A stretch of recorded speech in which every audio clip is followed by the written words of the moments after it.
Assalamualaikum warahmatullahi wabarakatuh.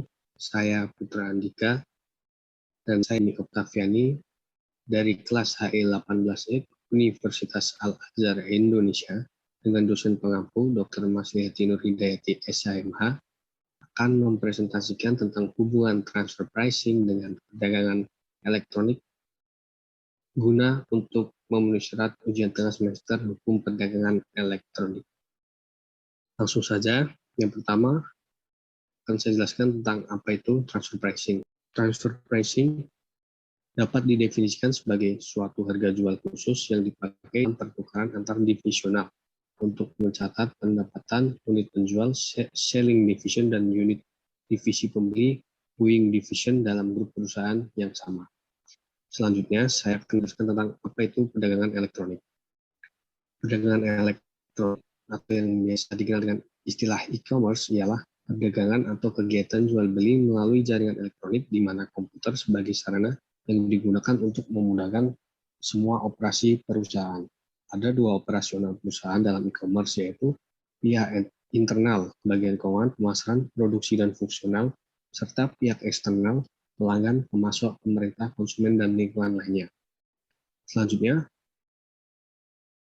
apa saja manfaat perdagangan elektronik? Yang pertama, meningkatkan layanan terutama untuk pelanggan. Yang kedua, peningkatan hubungan dengan pemasok dan masyarakat. Dan yang ketiga, pengembalian atas investasi pemegang saham dan pemilik yang meningkat.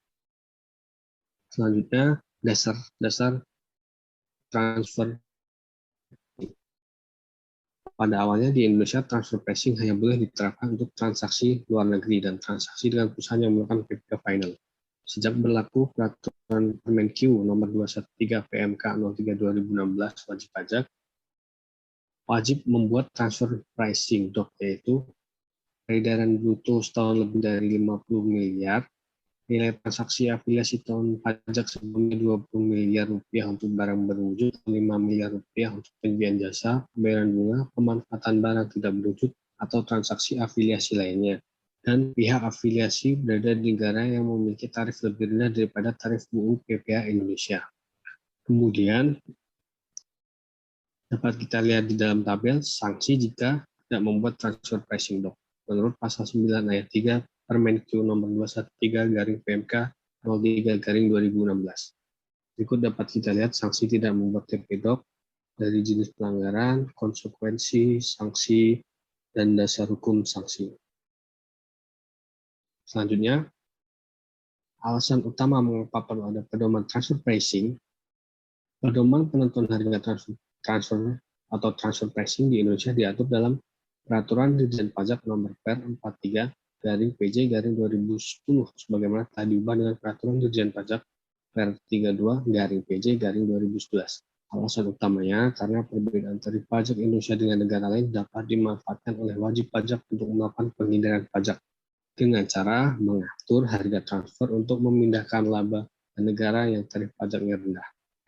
Pengamat pajak UI Prof. Gunadi menilai positif upaya ini sebab perkiraan 60% wajib pajak badan di Indonesia melakukan transfer pricing, bahkan hampir semua eksportir di Indonesia melakukan transfer pricing dan kerugian negara ditaksir 25% dari nilai ekspor. Selanjutnya akan dilanjutkan oleh rekan saya Rini Octaviani. Waktu dan tempat dipersilahkan.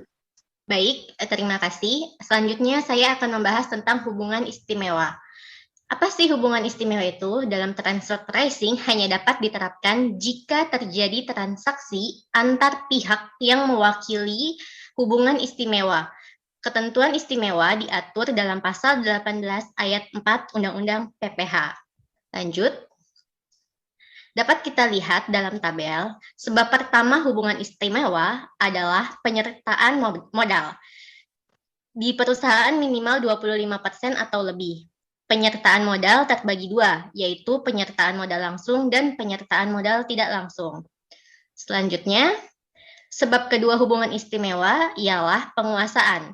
Walaupun tidak terdapat hubungan kepemilikan, penguasaan dapat menyebabkan hubungan istimewa. Bisa terjadi karena satu, penguasaan manajemen, atau yang kedua adalah penggunaan teknologi. Selanjutnya, hubungan istimewa karena faktor keluarga. Yang dimaksud di sini dengan hubungan keluarga sedarah dalam garis keturunan lurus 1 derajat ialah ayah, ibu, dan anak.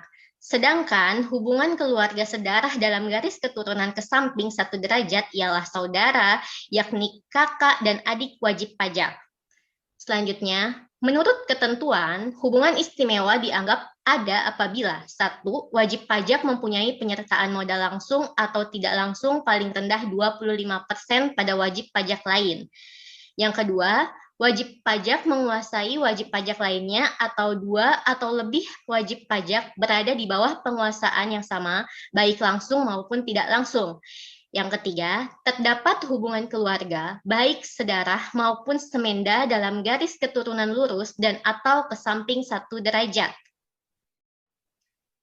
Selanjutnya, selain di Undang-Undang PPH, ketentuan hubungan istimewa juga diatur di dalam Pasal 2 Ayat 2 Undang-Undang PPN, yaitu hubungan istimewa dianggap ada apabila 1. Penguasa mempunyai penyertaan langsung atau tidak langsung sebesar 25% atau lebih pada pengusaha lain, atau hubungan antara pengusaha dengan penyertaan 25% atau lebih pada 2 penguasa atau lebih.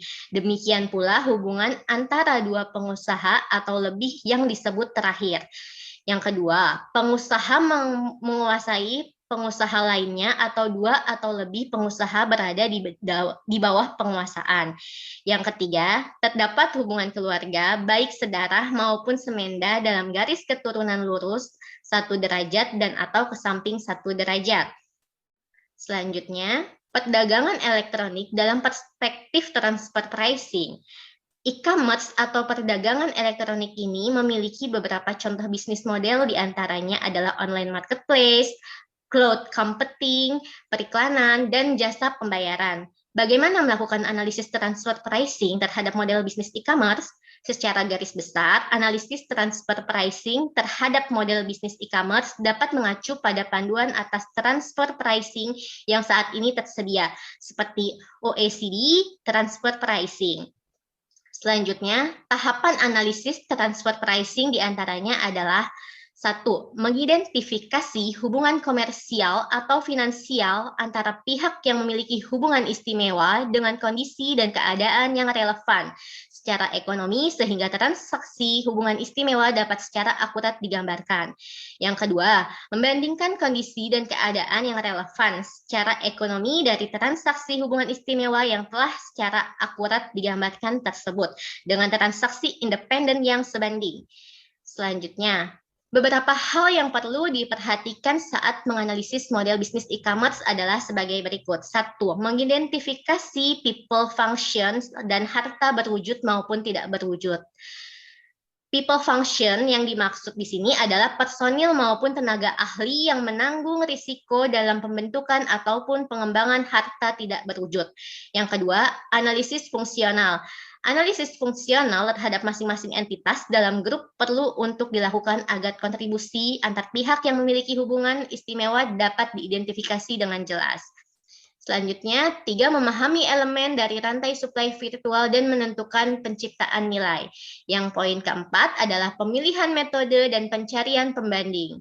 Selanjutnya, kesimpulan dan saran dari konten kami ini adalah digitalisasi model bisnis merupakan suatu hal yang tidak dapat dihindarkan dan mencakup seluruh aspek kehidupan dan negara atau yurisdiksi, tidak terkecuali di Indonesia. Otoritas pajak maupun wajib pajak harus dapat mengambil posisi dan mempersiapkan diri atas perubahan model bisnis ini.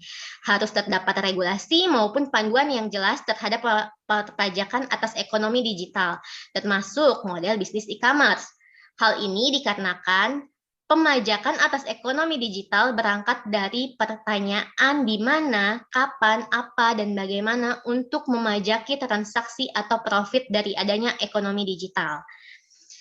Sementara itu, dalam perspektif transfer pricing, pemetaan atas rantai suplai virtual dan identifikasi penciptaan nilai menjadi hal yang krusial dalam menerapkan prinsip kewajaran dan kelaziman usaha atas model bisnis ekonomi digital, termasuk e-commerce.